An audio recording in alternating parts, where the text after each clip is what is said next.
오늘 마태복음에 대해서 우리가 생각해 보려고 하는데, 마태복음 왜 기록됐나요? 예수님이 하나님의 아들이시다, 그분은 이스라엘의 왕, 만왕의 왕, 메시아시다라는 사실을 분명하게 전하기 위해서 기록된 말씀이 마태복음입니다. 특별히 누구에게 그것을 전하려고 했냐 하면 유대인들을 향해서. 여러분, 예수님께서 이 땅에 오시고 또 사역하실 때 예수님을 제일 안 믿었던 사람들이 누구죠? 유대인들이에요. 왜요? 예수님은 갈릴 출신이니까, 나사렛 출신이니까, 저 시골뜨기, 저 변두리, 저 변방, 아니 어떻게 메시아가 예루살렘에서 나와야지, 아니 갈릴리에서 나오냐, 그것도 목수의 아들이잖아. 그래서 예수님을 이 유대인들이 가장 안 믿었어요. 그래서 마태는 자신이 유대인 아니에요. 그래서 유대인의 입장에서 유대인들에게 예수님은 하나님의 아들이시다, 예수님은 만왕의 왕이시고 이스라엘의 왕이신 메시아다라는 사실을 확실하게 전했던 말씀이, 기록한 말씀이 이 마태복음이다라는 겁니다. 그래서 브루스 윌킨슨이라는 신학자가 있는데 그는 이런 얘기를 했습니다. 마태복음은 한 유대인이 유대인들에게 한 유대인에 대해서 증언한 말씀이다 라고 했어요. 한 유대인은 누굴까요? 기록자 마태. 그리고 유대인들에게 한 유대인을 전하기 위해서, 그 한 유대인은 누구죠? 예수님. 어떻게 그렇게 똑똑 충만하세요? 여러분, 그것이 이제 마태복음이다. 이런 큰 그림을 우리가 갖고 있어야 마태복음 읽을 때 왜 자꾸 이게 구약 성경이 인용이 되지? 그런 것을 보면서 딱 눈치를 채는 거예요. 유대인들이 예수님 잘 안 믿으니까 유대인들에게 예수님이 그리스도시다, 예수님이 하나님의 아들이시다, 예수님이 메시아다라는 사실을 전하기 위해서 기록한 말씀이구나, 이런 우리가 마음을 가질 수 있는 겁니다. 여러분, 마태복음 기록한 목적은 크게 두 가지인데요. 첫 번째는 예수님께서 말씀드린 대로 이스라엘이 기다리던 메시아시다, 구약에 약속된 그 메시아다라는 사실을 전하기 위해서였고, 또 한편으로는 초대교회 성도들이 예수님의 생애와 그분의 성품과 그분의 인격과 그분의 사역과 그분의 역사를 잘 배울 수 있도록 가르치기 위해서 기록된 말씀이 이 마태복음입니다. 그 두 가지 목적을 가지고 마태복음을 기록했다라고 생각할 수 있는 겁니다. 자, 제목, 저자, 기록 연대에 대해서 생각해 보려고 하는데, 마태복음의 제목은 뭐죠? 너무 말도 안 되는 질문을 한 건가요? 마태복음이죠. 마태복음, 마태의 복음입니다. 원래 원문대로 하면 마태의 복음. 이 마태복음의 제목은 이 기록자의 이름을 따서 붙였습니다. 예수님의 제자였죠. 세리였던 이 마태가 이 마태복음을 기록을 했습니다. 여러분, 이 마태라는 이름의 뜻이 참 좋아요. 하나님의 선물이라는 뜻을 갖고 있어요. 여러분, 자녀 낳으면, 혹시 늦둥이 낳으면 이름을 마태로 지으시기 바랍니다. 하나님의 선물. 여러분, 마태의 성은 뭐죠? 레위입니다. 레위. 여러분, 성경을 보면 마태를 레위라고 부르기도 합니다. 이 마태의 성은 레위고 이름이 마태였던 것이죠. 기록 연대는 주 70년경으로 우리가 추정할 수 있습니다. 자, 마태복음의 특징 두 가지가 있습니다. 아주 중요한 특징인데, 말씀드린 대로 유대인들을 위한 복음서입니다. 유대인들아, 제발 예수님 믿어라. 그것이 마태복음의 아주 중요한 특징 가운데 하나입니다. 그래서 여러분, 마태복음 1장 1절은 어떻게 시작되고 있죠? 아브라함과 다윗의 자손. 우리 1장 1절 한번 찾아봅시다. 우리가 너무나 잘 아는 말씀이지만 한번 보시면 좋겠어요. 마태복음 1장 1절 우리 다 같이 읽겠습니다. 시작. 아브라함과 다윗의 자손 예수 그리스도의 계보라라고 했습니다. 여러분, 예수님의 계보가 유대인들이 그렇게 존경하고 소중하게 생각하고 자랑스럽게 생각하는 아브라함과 다윗으로부터 시작이 되었다라는 사실을 이 마태는 분명하게 전하고자 했던 겁니다. 여러분, 이 1장 1절의 말씀은 유대인들의 아주 확실하고 분명한 메시지를 전하는 거였습니다. 예수님은 하나님께서 아브라함에게 하신 약속을 실현한 분이시다라는 거죠. 그래서 아브라함의 후손이라고 얘기한 거예요. 여러분, 하나님께서 아브라함에게 하신 약속이 뭐죠? 창세기 12장에 보면 땅의 모든 족속이 너로 말미암아 복을 받으리라.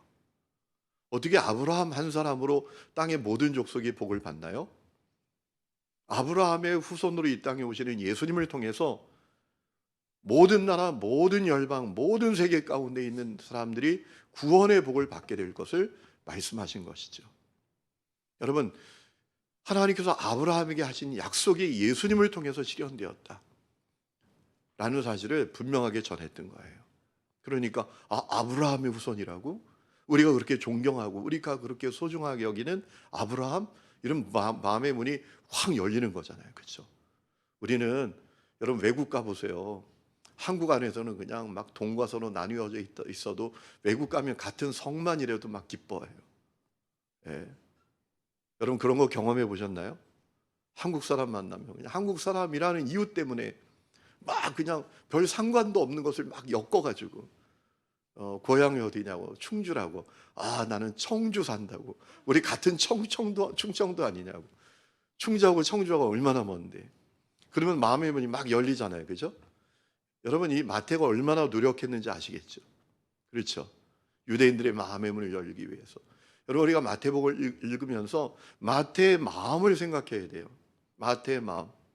저 유대인들이 구원받아야 되는데 목수의 아들이라고 무시하고 갈릴리 출신이라고 얕보고 깔보고 아직 메시아가 오지 않았다고 아직도 메시아를 기다리고 있는 저 안타까운 사람들 구원받아야 되는데 그 안타까운 마음으로 예수님이 아브라함의 후손이다. 아브라함에게 하셨던 약속이 실현된 분이시다 라는 사실을 전하려고 했던 이 마태의 마음이 여러분의 마음이 되시기를 축원합니다. 그래서 여러분도 예수님을 증언하시기를 축복합니다. 오늘 말씀의 결론인데 이제 결론부터 말씀을 드립니다. 여러분 마태의 심정을 우리가 알아야 돼요. 그래서 마태는 마태복음 28장 가장 끝에 주님께서 주신 대위임령을 소개하고 끝나잖아요. 너희는 가서 모든 족속을 제자로 삼아 아버지와 아들과 성령의 이름으로 세례를 주고 내가 너희에게 분부한 모든 것을 가르쳐 지키게 하라. 볼지어다 내가 세상 끝날까지 너희와 항상 함께 있으리라. 여러분 그것이 주님의 명령이기도 하고 마태의 마음이기도 했습니다. 여러분이 그 마음을 품으시기를 축원합니다. 여러분 가운데 그런 간절함이 있나요? 그 사람 예수 믿어야 되는데 그 사람 정말 구원받아야 되는데 어떻게 그를 구원할 수 있을까? 어떻게 그가 구원받을 수 있을까? 이런 고민이 여러분에게 있습니까? 매일 무엇을 먹을까 마실까 입을까? 오늘 뭐 시켜 먹을까? 다음 주에 뭐 구경 갈까? 여러분 거룩한 고민과 근심이 여러분에게 있기를 축원합니다. 또 예수님이 다윗의 후손으로 오셨다. 여러분 이것도 유대인에겐 대단한 거예요. 그래서 그분은 이스라엘의 왕이에요. 메시아예요. 예수님은 이스라엘의 왕이 될 자격이 충분하다라는 사실을 마태가 증언한 겁니다. 다윗의 후손으로 왔으니까 그분이 왕이잖아요. 다윗이 뭐죠? 목동이에요? 왕이었잖아요. 그죠? 그것도 이스라엘 역사 가운데 가장 강력한 시대를 이루었던 왕. 그러니까 예수님이 다윗의 후손으로 오신 왕이시다라는 사실을 유대인들에게 이 마태가 전하려고 했던 것입니다. 그러니까 이런 얘기죠. 야, 유대인들아, 예수님은 근본도 없는 분이 아니죠. 그분은 아브라함과 다윗의 후손으로 이 땅에 오신 만왕의 왕이시고 만주해 주시고 그분이 메시아야. 그분이 그리스도야. 그러니까 그분 믿어야 돼. 라는 메시지가 여러분 1장 1절에 있는 거예요. 사실 유대인들의 입장에선 1장 1절 딱 보면 예수 믿는 사람들이 많았을 거예요. 예수님이 아브라함과 다윗의 자손이시라고, 그분이 그리스도시라고, 그것이 그들에게 얼마나 강렬했을지 우리는 잘 이해하지 못해도 유대인들은 아주 분명하게 이해할 수 있었다라는 겁니다. 두 번째 특징은 예수님의 탄생, 또 생애, 또 사역은 성경의 예언이 그대로 성취된 것을 계속 강조합니다. 이것도 똑같이 유대인들을 위한 복음서이기 때문에 그래요. 여러분 우리가 마태복음 읽어보면 예수님이 베들레헴에서 나신 거, 애굽으로 피난 가신 거, 뭐 그뿐만 아니라 또 나사렛에서 성장하신 거, 또 예루살렘에 들어갈 때 초라하게 들어가신 거, 박해 받으시고 체포되시고 고난 받으시는 그 말씀을, 그 사건을 쭉 우리에게 소개하면서 구약의 말씀을 계속 인용합니다. 구약에 예언되었듯이 그분이 베들레헴에서 나셨다. 구약에 예언되었듯이 그분이 애굽으로 피난 가셨다. 이것을 10번이나 장장 구약을 인용하면서 계속 예수님의 탄생, 예수님의 생애, 예수님의 사역이 이루어진 것을 마태는 강조하고 있어요. 왜 그런지 아시겠죠? 유대인들이 구약을 믿잖아요. 그러니까 구약에 약속된 메시아가 예수구나라는 사실을 유대인들이 믿도록 하고자 했다라는 겁니다. 마태복음의 구조에 대해서 생각해 봅니다. 네 군데로 되어 있습니다. 먼저 1장부터 4장 12절까지는 예수님의 탄생과 공생에 준비하시는 내용이 있고요. 4장 13절부터 16장 12절까지는 갈릴리에서 예수님이 사역한 내용이고, 그리고 세 번째는 16장 13절부터 20장 34절까지는 유대와 예루살렘에서 사역하시고 또 십자가에서 고난 받으실 것을 예고하시는 내용이 있고요.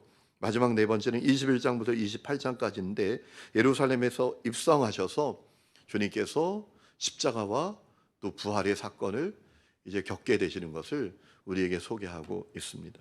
자, 내용에 대해서 생각해 보려고 합니다. 첫 번째는 1장부터 4장 12절까지의 내용이죠. 먼저 1장 1절부터 17절까지는 예수님의 계보에 대해서 이야기합니다. 아브라함과 다윗의 자손이시다, 그분이. 그리고 1장 18절부터 2장 23절까지는 예수님의 탄생과 성장에 대해서 우리에게 알려줍니다. 자, 예수님이 어디서 탄생하셨죠? 그래요, 그죠? 갑자기 물어보면 또 생각이 안 나요. 그리고 어디로 피난 가셨죠? 애굽으로. 이번에 우리 애굽 가서 예수님 피난 교회 가서 봤잖아요, 그죠? 제가 그 사진 보여드렸죠? 기억하고 계시죠? 그 교회 사진은 안 보여드렸군요. 그 교회에서 만난 아이 사진 보여드렸죠? 여기 표시한, 십자가 표시한 거. 거기가 피난교회였어요. 그리고 어디로 돌아와서 사셨죠? 나사렛으로 돌아와서 사셨잖아요, 그죠? 거기에 대해서 얘기하는 내용이죠. 자, 그리고 3장 1절부터 4장 12절까지는 세례 요한에게 세례를 받으시고 광야에서 마귀에게 시험을 받으시는 그 내용이 있죠. 여러분, 어제 그 새벽에 그 말씀을 드렸잖아요. 성경을 읽다 보면 난제들이 있어요. 좀 이해하기 어렵다. 여러분, 마태복음 4장에 예수님이 광야에서 마귀에게 유혹을 받으시는 장면도 어떻게 보면 난제예요. 왜? 예수님이 삼위일체 하나님이시잖아요. 성자 하나님이시잖아요. 어떻게 하나님이 마귀에게 유혹을 받지? 이런 우리가 고민을 가질 수 있어요, 그죠? 우리가 유혹을 받는다면 몰라도 어떻게 하나님이신 그분이 마귀에게 유혹을 받나? 중요한 이유가 있죠. 예수님이 이 땅에 오실 때 완전한 사람으로 오셨기 때문이죠. 완전한 하나님이지만 동시에 완전한 사람으로. 왜 그렇죠? 예수님이 완전한 사람이 아니었으면 우리의 죄를 다 뒤집어 쓰실 수도 없었고 십자가에서 우리의 죄값을 다 치를 수도 없는 거예요. 완전한 사람이 돼서 그분이 죄를 다 뒤집어 써서 십자가 매달려 피 흘려 죽으심으로 그 피로 말미암아 우리가 구원을 받게 된 줄로 믿습니다. 그래서 예수님께서 광야에서 마귀에게 시험을 받으셨던 거죠. 여러분, 그 사건은 우리에게도 아주 중요한 도전이 된다, 교훈이 된다라고 말씀드렸죠.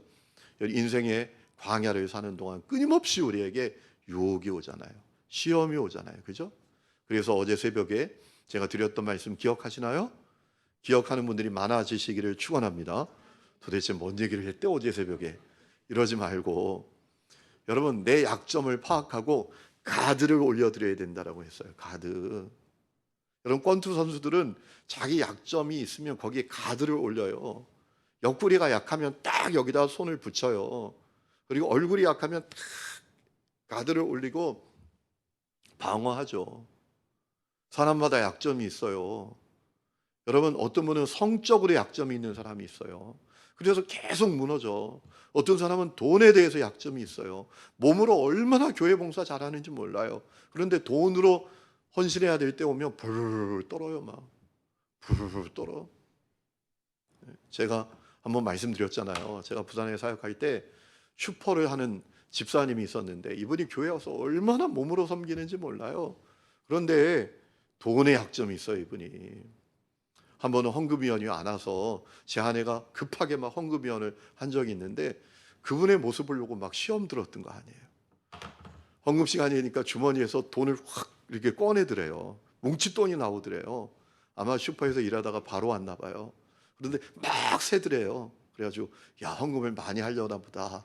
그랬더니 그 가운데 10,000원짜리가 수두룩한데 1,000원짜리 딱 빼가지고 헌금하면 넣더래요.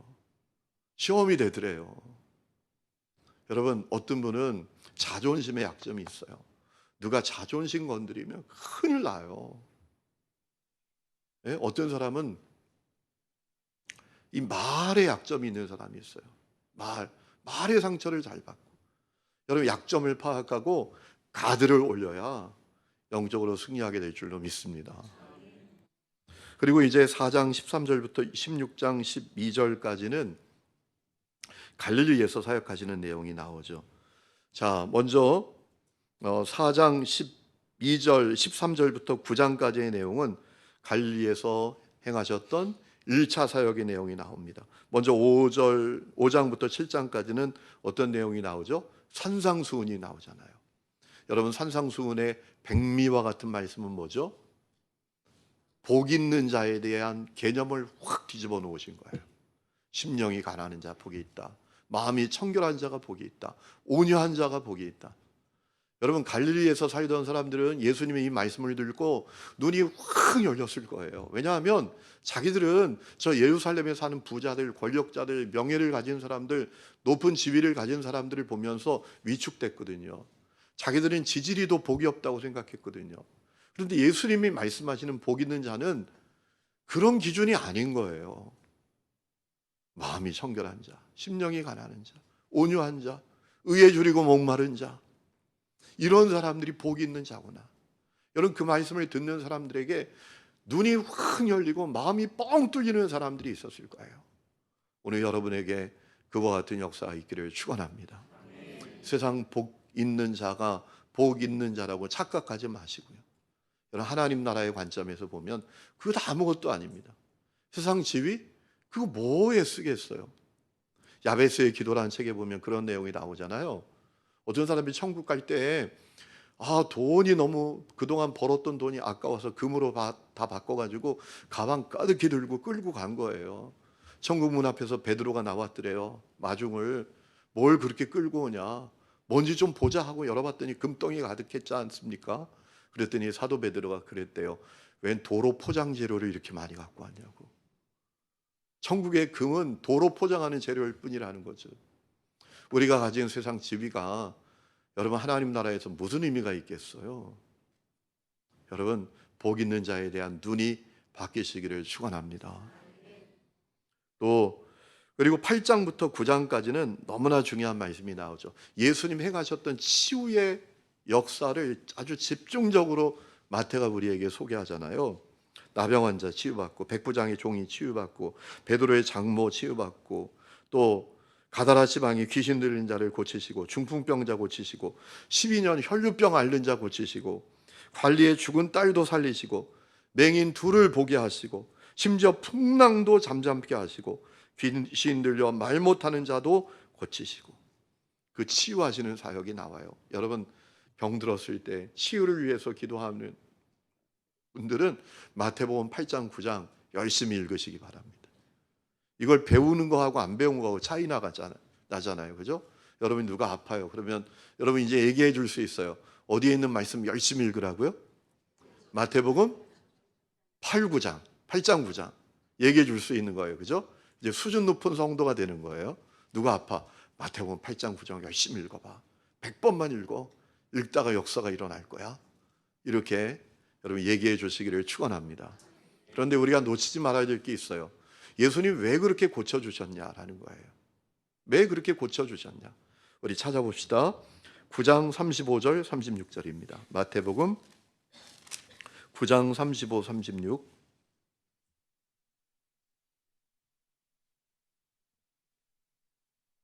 다 찾았으면 아멘. 우리 같이 읽습니다. 시작. 예수께서 모든 도시와 마을에 두루다니사 그들의 회당에서 가르치시며 천국 복음을 전파하시며 모든 병과 모든 약한 것을 고치시니라. 무리를 보시고 불쌍히 여기시니 이는 그들이 목자 없는 양과 같이 고생하며 기진함이라. 아멘. 예수님이 그 많은 사람들을 치유해 주신 동기는 불쌍히 여기심이었어요. 이 말씀을 보면서 우리가 깨달아야 합니다. 우리의 약함, 우리의 부족함, 우리의 모자람, 우리의 질병, 주님이 불쌍히 여기십니다. 여러분 혹시 그런 마음 가진 분 계세요? 누가 날 불쌍히 여겨? 목사님도 나한테 관심 없는 것 같고 내 남편도 관심 없는 것 같고 이 자식들도 이 왼수 같은 인간들 날 불쌍히 여기는 것 같지도 않고 정말 속상해. 인생 살아갈 의미가 없어. 이런 마음을 가지신 분이 있나요? 주님이 여러분을 불쌍히 여기시는 것을 믿으시기 바랍니다. 그리고 9장에 아주 중요한 내용이 나옵니다. 마태 자신에 대한 내용을 나오는데요. 참 놀라워요. 저는 이 말씀을 다시 준비하면서 다시 깨달음이 생겼어요. 여러분 9장 9절 보세요. 9장 9절. 마태가 자기가 주님을 따른 이야기를 어떻게 소개하는지 보세요. 9장 9절 다 같이 읽읍시다. 시작. 예수께서 그곳을 떠나 지나가시다가 마테라는 사람이 세관에 앉아 있는 것을 보시고 이르시되 나를 따르라 하시니 일어나 따르니라. 아멘. 요 한 줄로 딱 끝내요. 마태는 참 겸손하죠. 자기를 드러내려고 하지 않아요. 그렇죠? 그런데 한 줄로 딱 끝나는데 이 한 줄에 놀라운 메시지가 숨겨져 있어요. 여러분, 나를 따르라 하시니 일어나 따르니라. 이것이 전부였다라는 거예요. 여러분, 우리도 마태처럼 할 수 있으면 좋겠습니다. 아멘입니까? 주님께서 나를 따르라 했더니 네 하고 그냥 따랐다라는 거예요. 그게 전부였다는 거예요. 여러분, 오늘 이 말씀을 통해서 그런 생각을 하게 돼요. 왜 우리에게 하나님의 역사하심이 없는가? 왜 우리를 향해서 하나님께서 놀라운 계획을 갖고 계시지만 그 역사가 이루어지지 않는가? 이 마태의 모습이 없기 때문에 그래요. 마태는 날 따라 네 이게 전부였다라는 거예요. 뭐 핑계, 사정, 환경, 여건 뭐 이런 거 없었다라는 거죠. 너무나 단순하게 그는 주님을 믿고 주님을 따랐어요. 여러분, 단순함의 진리가 있고 단순함의 역사가 있는 것을 믿습니다. 주님이 여러분을 부르실 때 자꾸 복잡하게 계산하지 마세요. 상상하지 마세요. 힘들면 어떡하지? 어려우면 어떡하지? 괴로우면 어떡하지? 여러분, 그렇게 하지 마세요. 마태처럼 단순하게 반응하시기를 축원합니다. 자, 그리고 10장부터 12장까지는 갈릴리에서 행하신 두 번째 사역에 대해서 나오는데요. 10장에 보면 12제자 세우시고 선교와 또 사역의 지침을 주십니다. 두보러 가지 말라, 전대 가지 말아라. 또 너희들 미움 당하고 박해받을 거다. 너희들 알아주지 않을 거다. 미움과 박해가 있을 거다. 그리고 가장 중요한 거 얘기해 줄게. 사람 두려워하지 말고 하나님을 두려워해야 돼. 여러분, 우리를 향해서도 주님이 그렇게 말씀하시는 것을 들으시기를 축원합니다. 중국의 가정사역자였던 위인 형제가 제자들을 다 양육해서 훈련해서 그 스촨성으로 파송을 합니다. 돈이 많이 없어서 돈 한 푼 주지 못해서 보내는 게 너무 마음이 어려웠어요.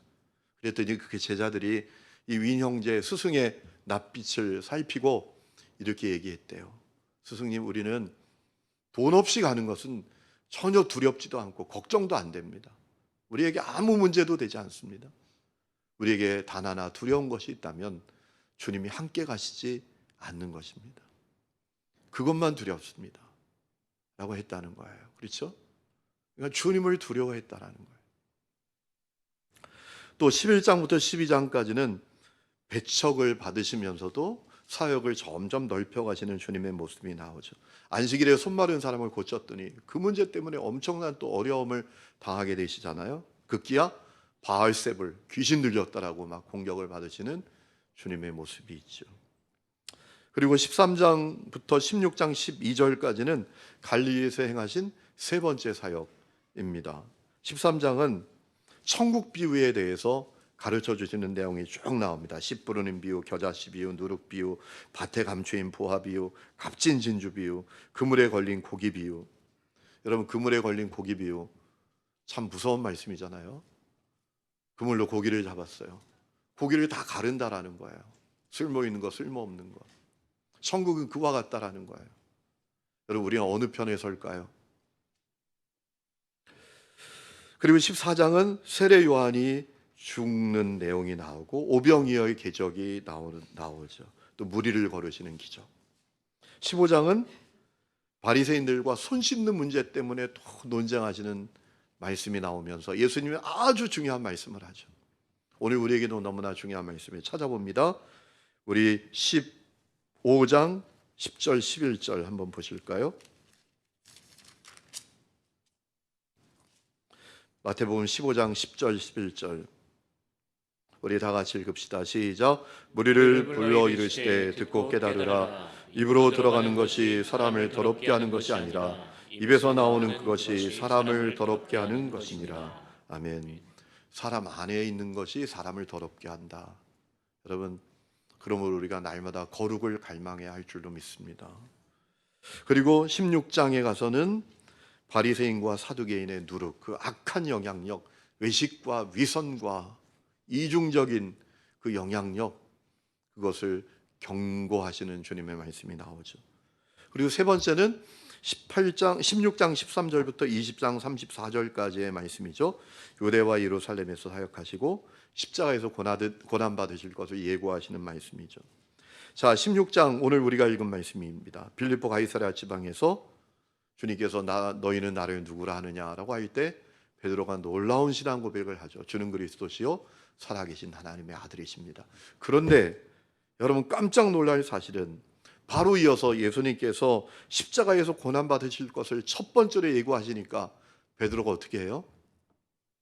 절대 안 된다. 그러다가 주님께 어떤 야단을 맞아요? 사단아, 내 뒤로 물러서라 라고 하시는 말씀을, 책망을 듣게 됩니다.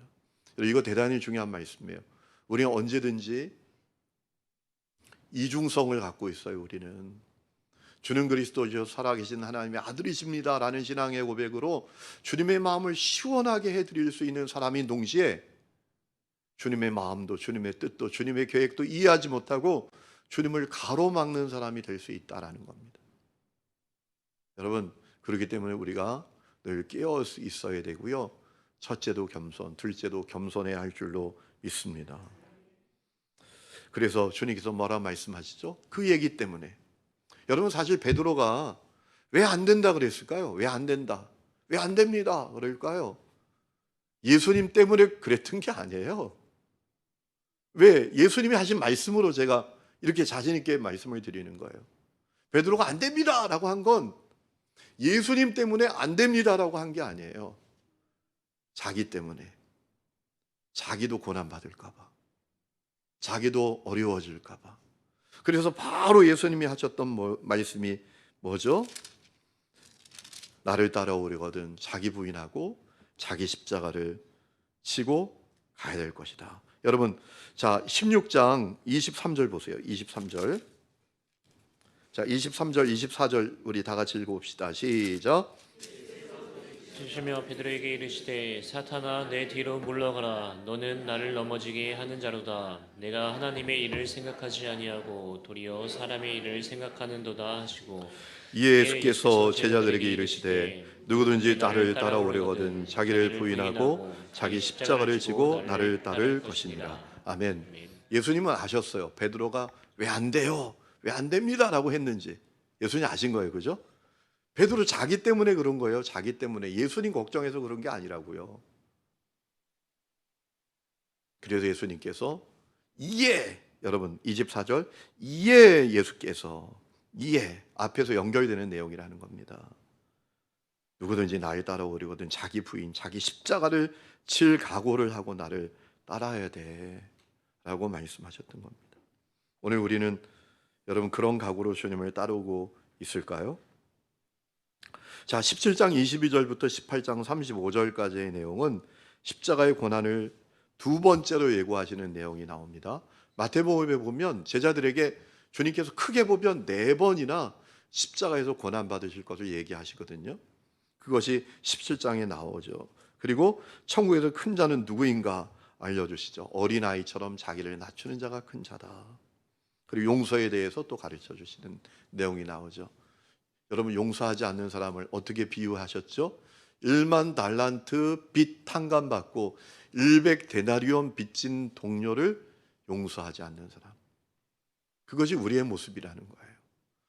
여러분 죽을 수밖에 없는 우리가 예수의 보혈의 피로 모든 죄를 다 용서받았는데 우리는 너무나 용서하지 않고 있는 모습을 말씀하신 것이죠.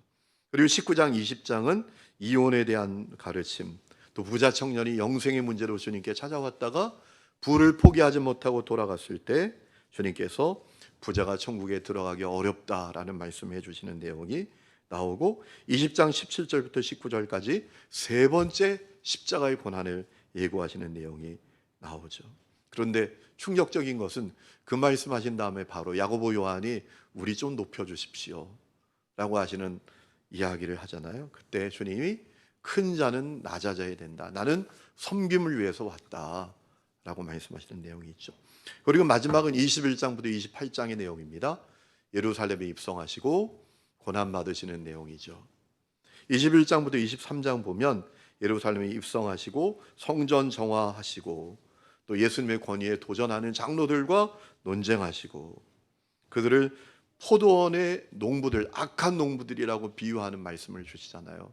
주인이 모든 것을 준비한 모든 것을 갖춘 포도원을 주고 맡겨놓고 갔는데 보내는 종들마다 족족 때리고 죽이고 아들까지 죽여버리는 그 농부들이 누구냐?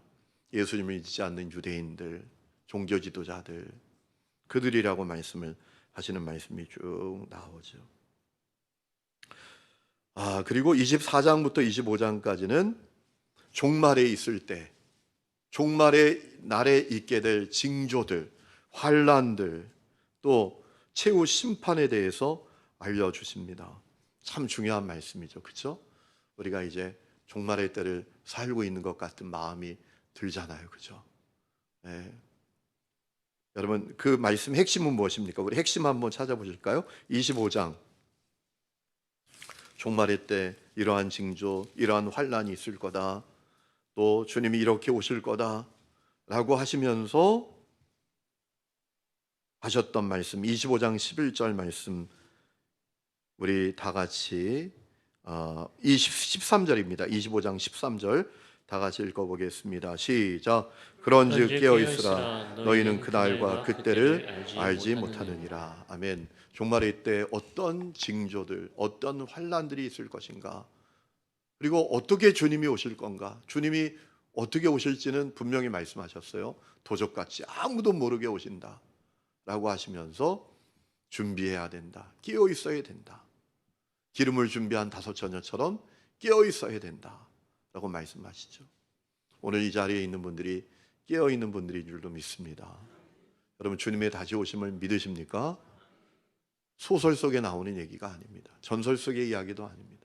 성경 속에 있는 얘기입니다. 제가 지난주 새벽 기도의 시간에 그런 말씀을 드렸죠. 여러분 우리가 성탄절을 보내면서 확실히 믿어야 될 게 있어요. 주님의 재림이죠. 여러분 예수님의 성탄이 갑자기 어쩌다가 이루어진 게 아니잖아요. 예수님의 그 초림, 예수님의 성탄은 구약에 그렇게 예언 약속된 것이 실현된 사건이었잖아요. 예수님의 재림도 똑같아요. 오늘 어떤 사람들이 예수님의 재림에 대해서 생각도 없이 살지만 예수님이 다시 오신다는 성경의 약속이 그렇게 많잖아요. 신약에. 그렇죠? 여러분 그 약속은 성탄처럼 확실히 이루어지는 사건이 될 것을 믿으시기 바랍니다. 그러므로 깨어 있어야 돼요. 깨어 있어야 합니다.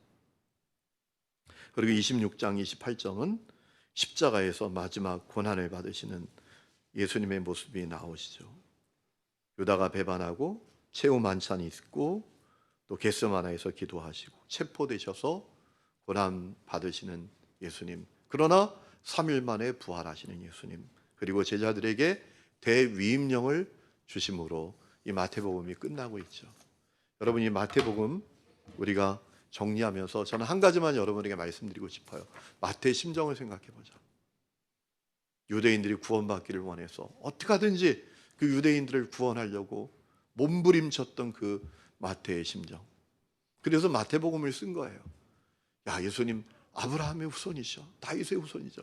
야, 성경에 이렇게 많이 예언된 것이 예수님의 생애와 사역 가운데 그대로 이루어졌잖아. 여러분, 이 마태의 마음이 오늘 우리에게도 있어야 할 것을 믿습니다. 우리가 살아가면서 주님의 마음을 잃어버리고 믿음의 길을 걷는 경우가 많아요. 주님의 마음이 어떤 건지, 주님의 눈은 어디에 있는지, 그거 상관없이 이 땅에서 잘 되는 거, 이 땅에서 잘 나가는 거, 그것이 우리의 관심인 그런 모습이 우리의 모습일 때가 많습니다. 마태의 간절함이, 영혼을 향한 간절함이 저와 여러분의 간절함이 될 수 있기를 축원합니다.